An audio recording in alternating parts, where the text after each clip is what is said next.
Bienvenue dans cette nouvelle revue de moi-même Jetfire. Cette fois-ci, ça va être une revue assez rapide, celle de Titanium Arc. En 2005, Hasbro a décidé de sortir des Titanium pour des pièces de collection. On a eu des Transformers qui étaient des petits Titanium, surtout inspirés de G1. Il y a eu une autre collection que je collectionne, ceux de Star Wars puis de Battlestar Galactica, de Titanium qui coûtait 7-8$, prix de légende, fait bien entendu avec du métal et du plastique, et un petit soc, c'est surtout pour les vaisseaux, justement pour les vaisseaux spatiaux, donc c'était vraiment des pièces de collection. Et l'Arc a sorti, et c'est pas le vaisseau l'Arche, c'est plutôt les vaisseaux dans le film de 1986, mais bien entendu, cette partie-là, qui est comme l'arche, peut se enlever pour former l'arche, et le genre de capsule, le devant du véhicule que l'équipe d'Ultra Magnus, quand il se crache sur la planète des vidanges dans le film, ça ressemble plus à ça, et c'est vraiment une bonne petite chouette figurine, une belle chouette pièce de collection. Et ce qui est un petit peu dommage, c'est qu'avec le temps, bien entendu, le métal, la couleur se détériore. Là, je mentirais pas que le mien est vraiment désintégré.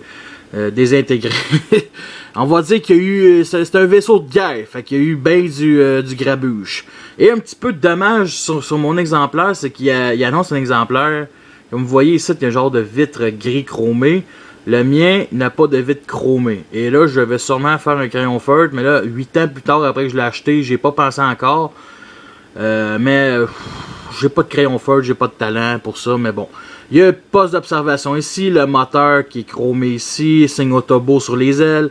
Il y a de l'argenté sur le bout des ailes. Le propulseur, la fusée en arrière, le propulseur, on va dire. C'est quand même vraiment chouette, et le soc qui est vraiment génial, qui est fait pour installer, et le signe Autobo.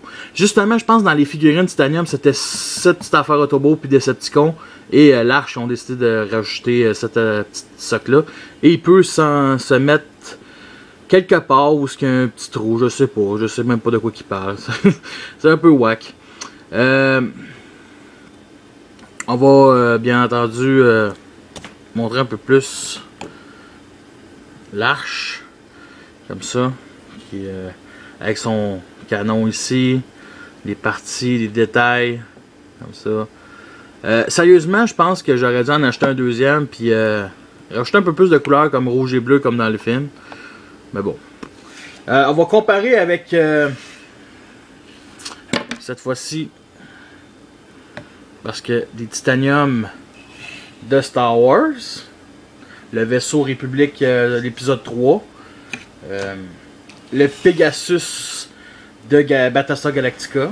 Voici une petite comparaison avec un croiseur Camalari qui se fait exploser dans l'épisode 6, le croiseur royal de la reine Amidala de l'épisode 1, et le vaisseau amiral du général Grievous dans l'épisode 3.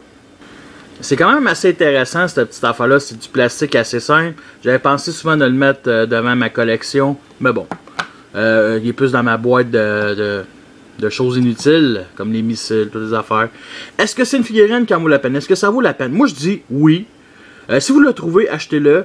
Moi, sérieusement, c'est un beau petit... ça a coûté 7-8$. Puis sérieux, c'est un très beau vaisseau.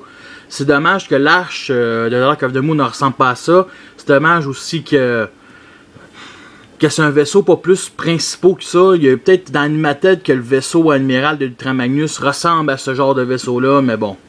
J'aime beaucoup l'Arche, puis c'est un peu poche qu'il n'a pas sorti le Nemesis.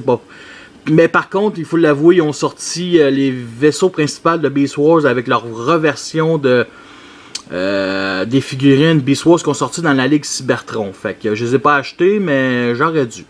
Fait que sur ça, je vous laisse et à la prochaine.